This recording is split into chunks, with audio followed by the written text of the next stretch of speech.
do preletor desta noite, em nome de Jesus. Glória a Deus.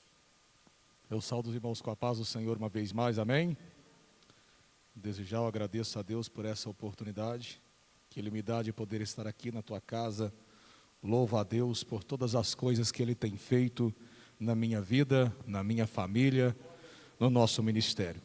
Abre comigo a tua Bíblia em Gênesis, capítulo 37. Gênesis, primeiro livro da Bíblia, capítulo 37, versículo 1 e o versículo de número 2.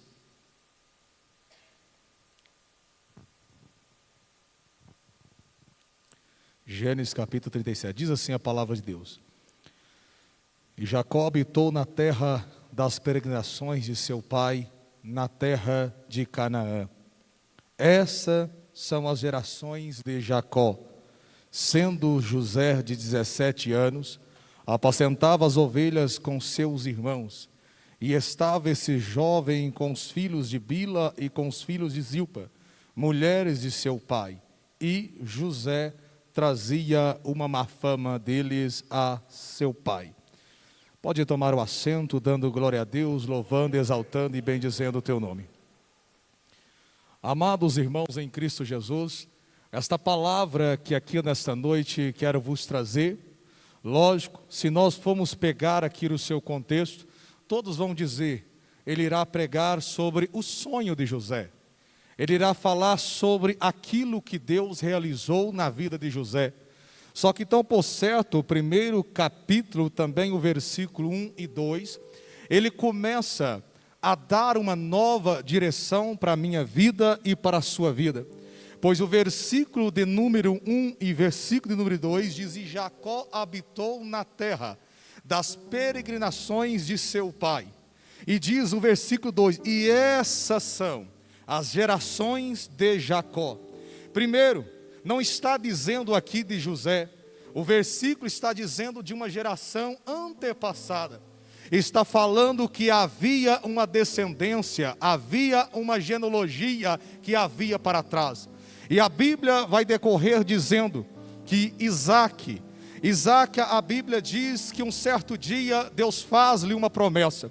Deus fala para ele e para também o seu pai antes, Abraão, dizendo que a terra que ele era estrangeiro, peregrino, seria uma terra que eles possuiriam ela, e seria possuída de eternidade, ou seja, perpétua, não mais fugiria dos braços daquela família, daquela descendência. A Bíblia diz então que Isaac conhece a sua esposa por nome Rebeca, e a Bíblia diz que a mesma esterilidade, a mesma forma que Deus havia encerrado a madre de Sarai, depois Sara, encerrou também a madre também de Rebeca. E a Bíblia diz que como Abraão orou durante 20 dias, para que Deus pudesse dar um filho a Sara, assim também orou, pediu, clamou Isaac, para que Deus pudesse dar um filho à sua esposa Rebeca. E a Bíblia diz que um certo dia, Deus concede, a Bíblia diz que Deus concede a ela um filho, e ela coloca o seu nome Jacó, que também vem o filho gêmeo chamado Esaú, que em hebraico quer dizer Jacó, está dizendo Iacob, ou seja, Jacob no hebraico, dizendo, olha, foi do calcanhar, foi lá atrás, foi garrado, mas nasceu o menino. E a Bíblia diz que esse menino cresce, e um certo dia o pai Isaac, esse pai Isaac, patriarca, ele começa a ver que a sua idade, o seu tempo está passando, as suas horas estão passando, o seu ministério está encerrando, de geração para geração. Isaac começa a perceber o seu tempo indo embora, e a Bíblia diz que ele chama o seu filho Esaú, e diz assim: meu filho, faz um guisalho para mim, meu filho, prepara para mim, e vem até mim. Nesse prazo que Esaú sai, a Bíblia diz que Rebeca ouve, e havia ali na família, entre o seu contexto, um amor muito grande de Isaac a Esaú, e havia muito grande de também Rebeca a Jacó. Ela conta para o seu filho e diz: entra diante de seu pai, para que ele te abençoe, para que ele te dê a bênção. Então assim a Bíblia diz que ele, Jacó, entra seu pai, e naquele momento o seu pai lhe abençoa. O seu pai então agora passa para ele o patriarcal, e neste momento a Bíblia diz que Esaú chega, passa-se um tempo, e Esaú, quando vai chegando na sua casa, Esaú se depara com uma decepção muito grande, pois Esaú agora, quando chega no seu pai para poder mandar o guisalho, ele repara que a bênção já tinha sido passada, e neste momento eles percebem que não tem mais como fazer, pois era irrevogável, ou seja, não havia, era coisa definitiva. Então neste momento a Bíblia diz que Esaú se enfavorece,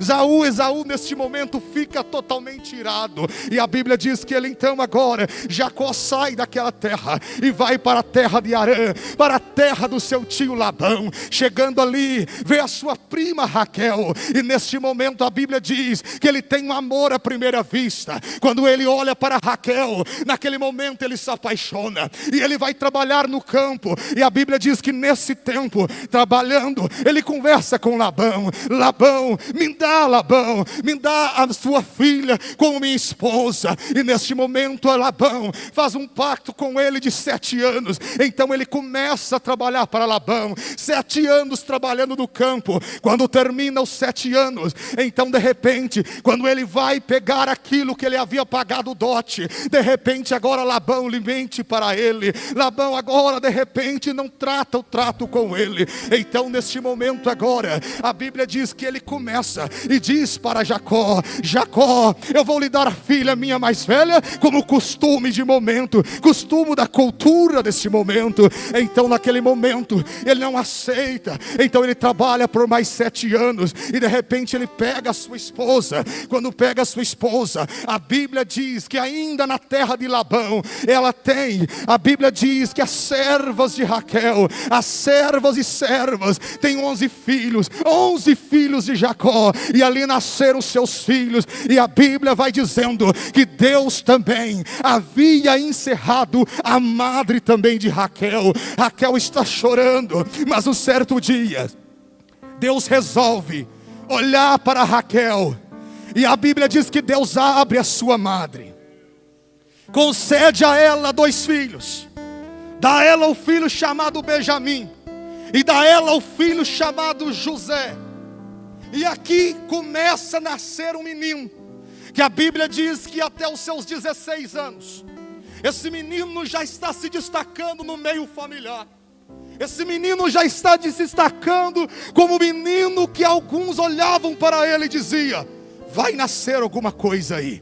Os seus irmãos até então estão lhe tolerando. Os seus irmãos estão percebendo que havia uma diferença muito grande na vida de José. Mas porém a Bíblia diz que ao 17º, aos 17 anos de idade, eu imagino, a Bíblia não diz, mas eu estou conjecturando, eu imagino o seu pai dizendo assim: ei meu filho, nós vamos fazer, pastor Eduardo, um aniversário mais tarde, e quando nós fizermos o aniversário, eu vou te presentear. Quando chega pastor Elvis Gonçalves, quando ele chega ali, ele vai presentear o seu filho. Os irmãos estão reunidos dentro da casa, estão todos parados olhando para o seu pai, e o que o seu pai faz? A Bíblia vai dizer dessa forma, que o seu pai não compra, o seu pai manda confeccionar, manda fazer. Ou seja, quando eu digo que o pai mandou comprar, fazer, a Bíblia vai dizer que ele não compra, ou seja, ele não compra uma túnica de várias cores, mas a Bíblia vai mencionar que ele está confeccionando, ou seja, sobre medida para José. Ou seja, aquela túnica de várias cores só cabia em José.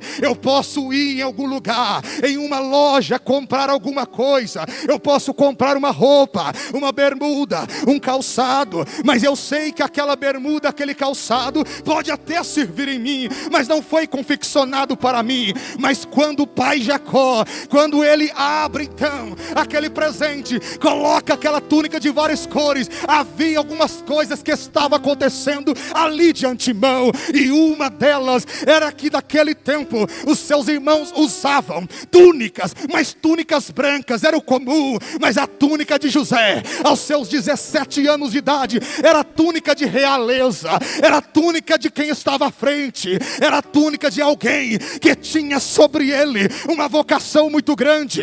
Eu não sei se você começa a entender o que Deus começa a dizer para mim e para você. Aquilo que Deus vai te dar é tão grande, o poder será tão grande, vai causar inveja, só que Deus vai começar a mudar a sua história através da túnica. Através da túnica Deus vai começar a operar milagres.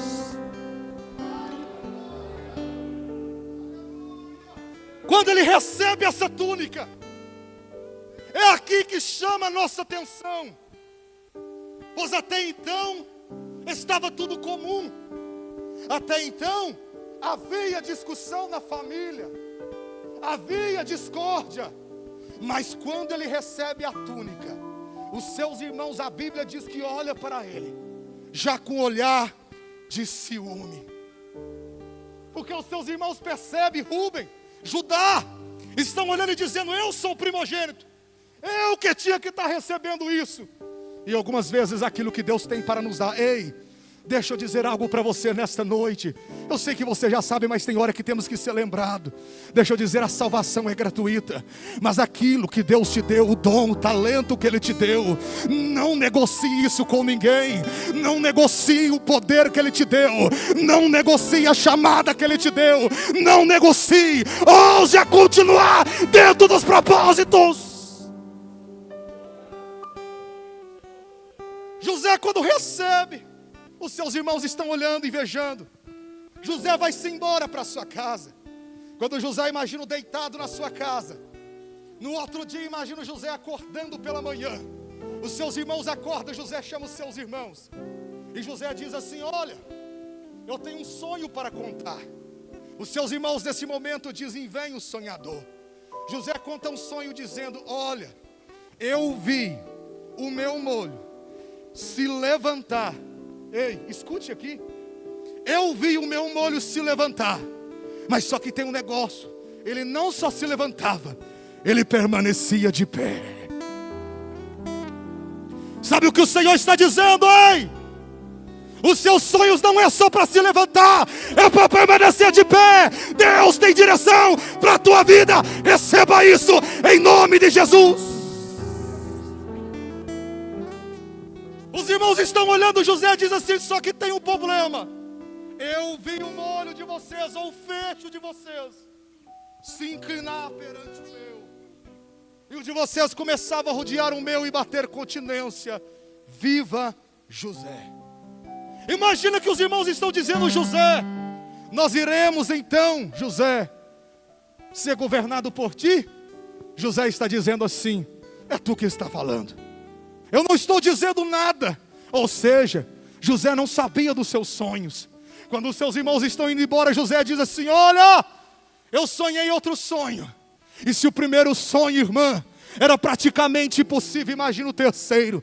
O segundo sonho de José é: eu vi o sol e a lua e 11 estrelas se inclinando perante mim em terra.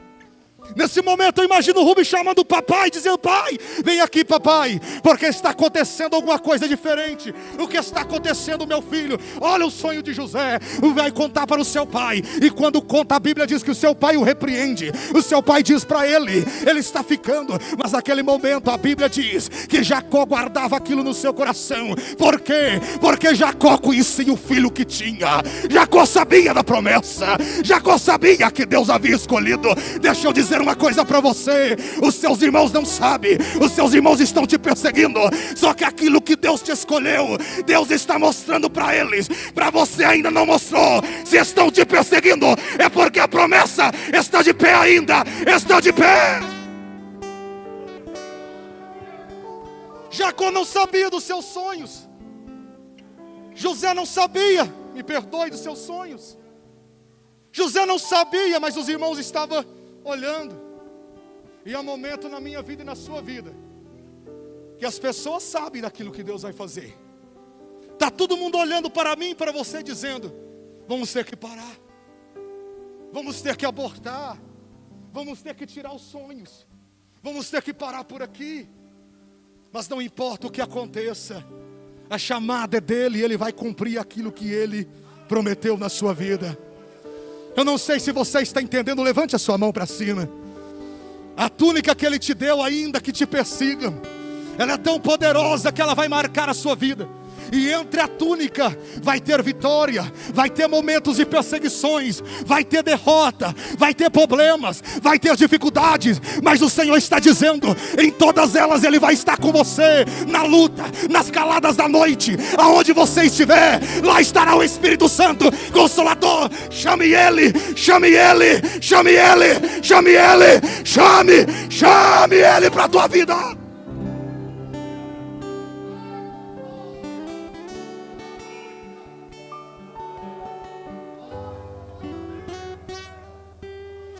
Ei, José! José olhado pelos seus irmãos. E a Bíblia diz que um certo dia José sai, os seus irmãos vão para Siquém, estão trabalhando os seus irmãos. E a Bíblia diz que nesse momento agora o seu pai lhe chama Jacó e diz para ele: José, vai até Siquém para ver o que os seus irmãos estão fazendo. Vai lá para ver o trabalho, se eles estão cuidando da cabra e das ovelhas. Então José vai de caminho, enviado pelo seu pai do vale de Hebrom. Quando José está chegando, a Bíblia diz que de repente ele olha e não tem eles em Siquém. Um moço, vendo que José andava errante pelo caminho, esse moço diz para eles: olha, eu ouvi dizer que estão indo para Dotã. José então agora vai para Dotã. E a Bíblia diz, irmãos, aqui é a palavra, quando seus irmãos o vê de longe, seus irmãos olham para ele de longe. Os seus irmãos nesse momento estão dizendo assim: é hoje que vamos matar. É hoje que vamos acabar com os seus sonhos.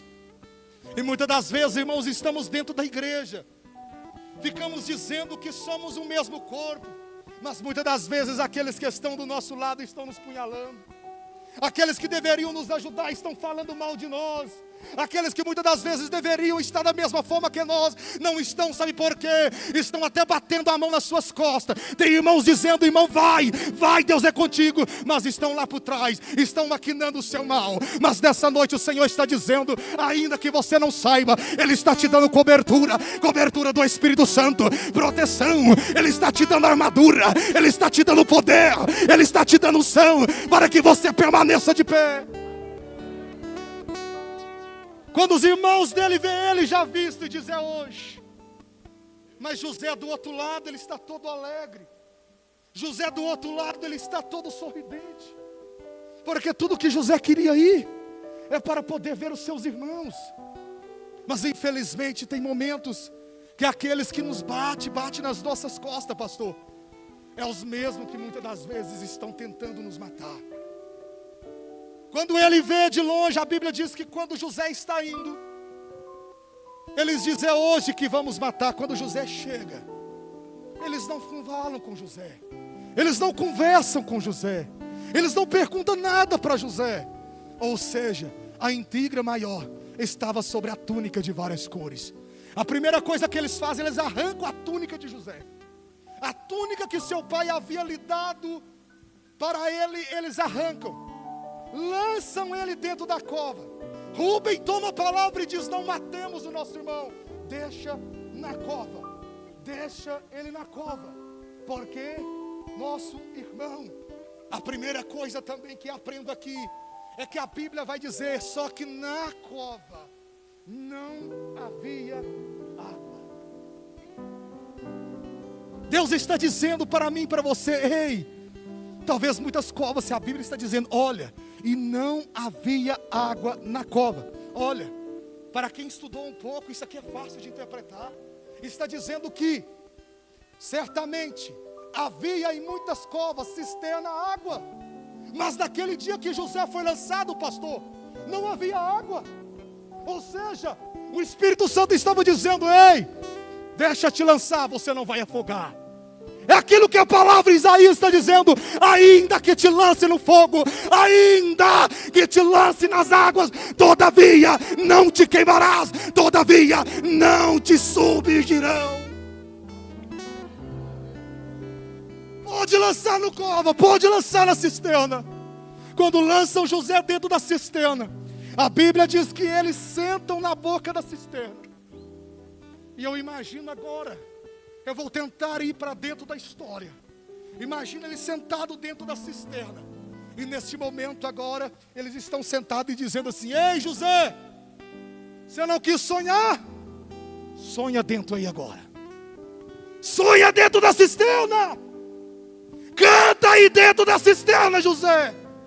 Só que dentro da cisterna, infelizmente, só tem como ficar rodeando para lá e para cá. Dentro da cisterna não tem como, irmão, continuar os sonhos. E tem momentos que nós passamos pela cisterna. Há momentos que parece que tudo acabou. Há momentos que parece que estamos rodeando. Mas deixa eu dizer para você uma palavra. Quando tudo parece que acabou, quando parece que os projetos terminou, Deus vai levantar os ismaelitas numa carruagem de Gileade e vai aparecer, vindo até você para te socorrer. O Espírito Santo nunca vai perder uma batalha. O Espírito Santo nunca. Você acredita que o Espírito Santo não perde nenhuma batalha? Você acredita que o nosso Deus é tão forte que Ele não perde uma batalha? Não te preocupes. Está dentro da cisterna, está sonhando, não tem como sonhar. Os irmãos, quando vê Judá, dizem: ei, vamos aproveitar os ismaelitas de Gileade, quem vem. Vamos colocar José agora dentro desse lugar e vamos vender ele, pois certamente José será um escravo dentro do Egito. Só que, irmão, tem um negócio. Eles não sabiam. Aqueles mesmos que estavam perseguindo estavam levando José para perto dos seus sonhos. Estavam levando José mais para perto. Ei, eu tenho uma palavra para você. Quando as perseguições estiverem grandes, entenda uma coisa, por favor, não negue, continue. É porque aonde Deus vai te colocar é maior. Aonde Deus vai te levar é maior. Aonde os seus mas irmão, eu queria tanto cantar ali, eu queria tanto pregar ali. Deixa eu dizer uma coisa para você: não cai uma folha sequer que Deus não queira. Ainda vai chegar o tempo, a hora vai chegar. Continue louvando, continue adorando, continue buscando. Ei José, continue na prova. Deus ainda tem palavra para você. Pega o menino, coloca ele dentro. Vende o menino por 20 ciclos de prata. Lá vai José embora. Os seus irmãos estão dizendo: meu Deus, graças a Deus, nos livramos sem precisar de matar. Nos livramos de José sem precisar de fazer nada mais. Vendemos José e pronto, acabou. Quando a Bíblia diz que José vai chegando ali, os ismaelitas de Gileade, ele está dentro agora do mercadão do Egito para ser vendido como escravo, para poder terminar a sua vida como escravo. Mas há alguém que está passando ali. Diga comigo assim: alguém que está passando por ali. E esse alguém ainda é o seu socorro.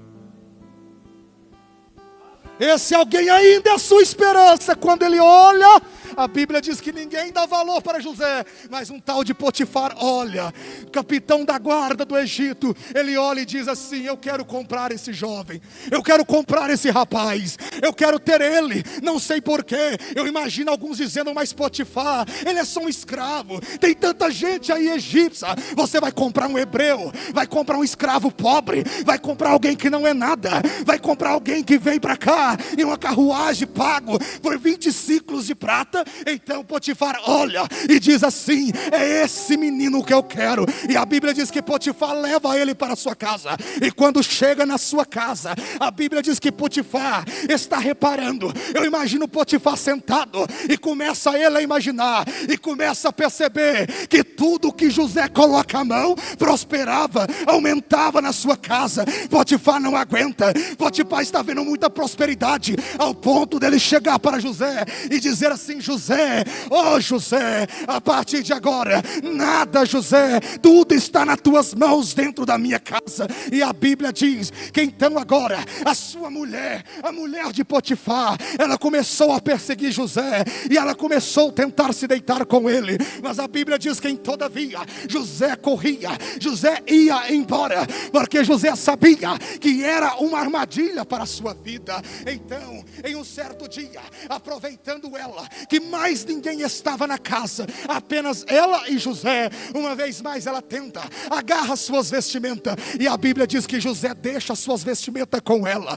Ela grita, e nesse momento agora vem gente, e ela conta: olha, o meu Senhor trouxe esse hebreu para poder escarnecer de mim aqui dentro da nossa casa. De repente ela deixa a vestimenta de José ali, e quando o seu Senhor chega, ela repete as mesmas palavras, ela fala as mesmas coisas também para o seu Senhor. O seu Senhor de repente pega José, encerra dentro do cárcere, entrega ele ao carcereiro. O carcereiro agora também percebe que José havia uma diferença nele. Havia uma diferença em José. Quando sai da sua casa, abençoa tudo. Quando chega do outro lado, quando está na casa de Potifar, tudo é abençoado. E quando chega pastor Eduardo dentro da prisão, lá também José se destaca. Oh glória, sabe o que eu entendo com esta palavra? Eu não preciso de grandes lugares, eu preciso apenas estar dentro daquilo da vontade de Deus. Eu preciso apenas estar na vontade dele para que eu possa fazer aquilo que ele quer que eu faça. Eu estou na prisão, José na prisão, e talvez você vai dizer assim: mas irmão, a Bíblia diz que Deus estava prosperando tudo, então significa que então José estava feliz na prisão. Não, o capítulo mais à frente vai mostrar que ele não estava, porque ele pede ajuda. Significa que a Bíblia não vai mostrar, porque nem tudo foi escrito. Mas imagina na escalada das noites, José chorando, José derramando lágrimas. E quando José, dias a dias passava, e José dentro da prisão, é muito fácil falar de José, mas é difícil talvez querer viver aquilo que José viveu. Está sendo totalmente, está dentro de uma prisão, e nada fez para estar ali, nada ele operou para poder estar ali. Mas a Bíblia diz que um certo dia, Faraó coloca os seus eunucos, coloca o copeiro e o padeiro que foram presos, que fizeram mal, que erraram contra ele. Ele coloca eles dentro da prisão, na prisão aonde estava quem? José. E quando coloca eles ali dentro, a Bíblia diz, irmão, que eles se perturbam, porque eles começam a se perturbar com os sonhos que têm. E a Bíblia diz que José passando nas celas, porque ele tinha cuidado de tudo, estava toda a cela da prisão nas suas mãos.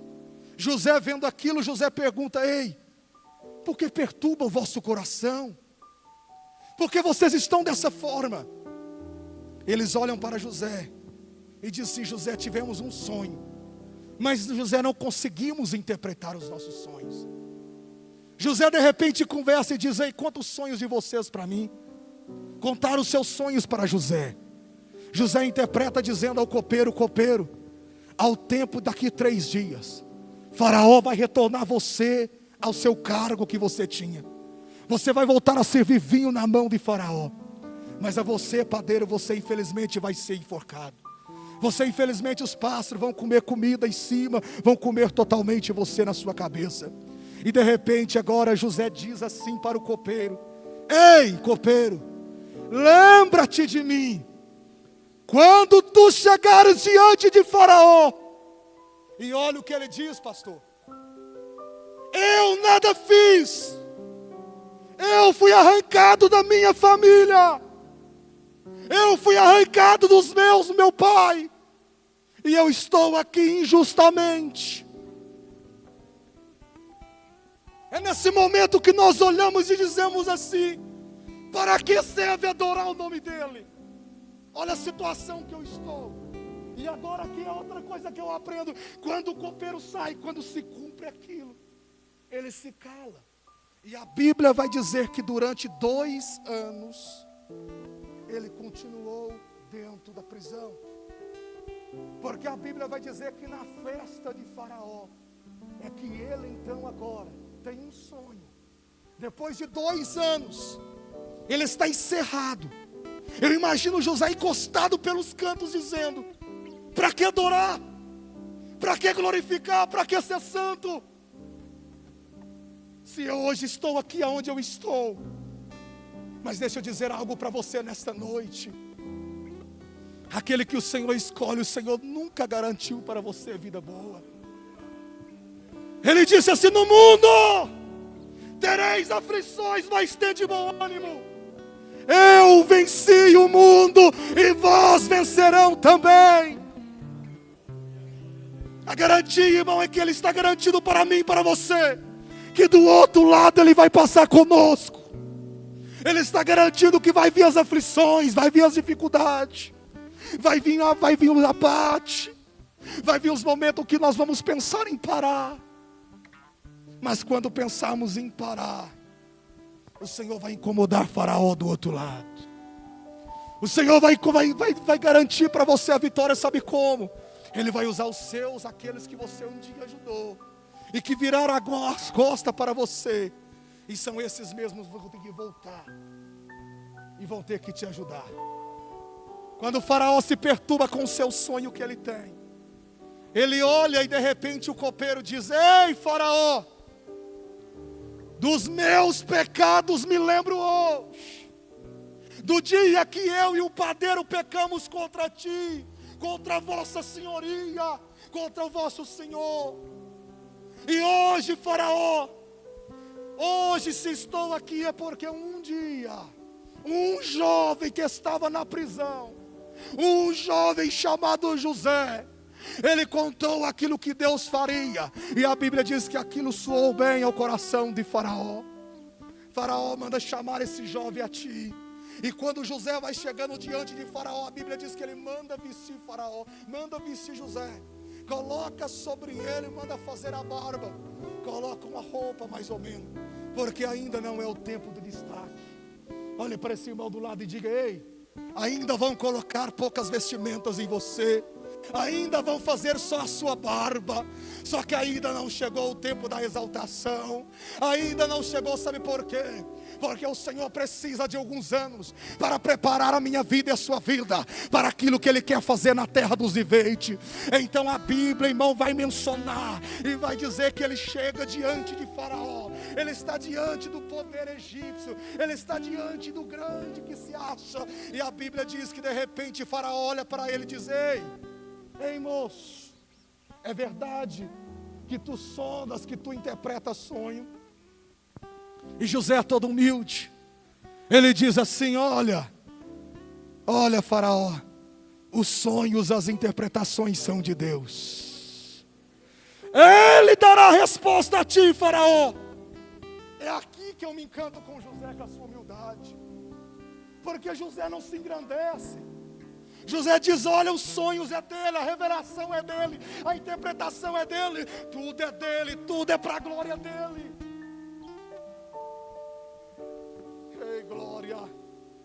Quando de repente a Bíblia diz que Faraó conta o sonho, e a Bíblia diz que José interpreta o sonho, e diz assim: Faraó, o sonho que Deus lhe deu, as 7 vacas gordas, as 7 vacas magras, o sonho que Ele te deu das espigas, formosas à vista, miúdas feias, tal fealdade como tu diz que nunca viu, e nunca se ouviu na terra do egípcio. Esse faraó sonho é um só, e Deus te deu duplicado, para te mostrar que Ele tem pressa a fazer. E agora, irmão, se ponha de pé em nome de Jesus. Ele olha para Faraó, e aqui a humildade para mim me encanta um pouco mais. Ele diz assim: ei Faraó, provém tu de um governador, provém tu de um administrador. Começa Faraó a juntar comida no celeiro. Começa Faraó a fazer alimento acontecer, para que quando vier os 7 anos de fome, porque vai ter 7 anos de fartura, Faraó, mas quando os 7 anos de fome acontecer, nunca vão se lembrar dos 7 anos de fartura, porque os 7 anos de fome serão os mais terríveis desde que vai haver. Naquele momento, aquela palavra, todo mundo se alegrou, e a Bíblia diz que de repente Faraó lhe diz assim: ei, acharíamos um homem como esse? Ei José, se Deus te revelou tudo isso, é você que vai ser esse homem. Se Deus te revelou tudo isso, é você que vai administrar. Ei, aquilo que Deus, fecha os teus olhos em nome de Jesus. Você acredita nessa noite que ainda, em nome de Jesus, nessa noite ainda há profeta? Eu quero profetizar nessa noite que ainda que haja, ainda que falte ainda na sua vida muitas coisas, mas nessa noite o Espírito Santo está dizendo: é você que eu escolhi, é você com seus defeitos, é você mais ou menos, é você que eu olhei para você e eu te chamei pelo teu nome, eu te remi, tu és meu. Eita glória, a Bíblia diz que todos os cabelos da minha cabeça são contados por Ele, são contados os seus por Ele. Deus não te esqueceu. Senhor, meu Deus e meu Pai, Pai do nosso amado e Salvador Jesus Cristo, Senhor, aquilo que o Senhor colocou no meu coração, mesmo ainda sendo pequeno, mesmo não sendo ninguém perante uma presença tão grande como a Tua, mesmo ainda, Senhor, talvez, Senhor, não sabendo sequer pregar, mas tendo a vontade de um dia poder te agradar ainda mais. Obrigado desde já pelas oportunidades, Deus. Obrigado por estar abrindo portas. Abençoa os teus filhos, Senhor, não porque ministrei, mas porque convém ao Senhor abençoar o teu povo. Meu Deus, em nome de Jesus eu te agradeço. Desde já, pastor Elvis, eu agradeço pela oportunidade. Muito obrigado.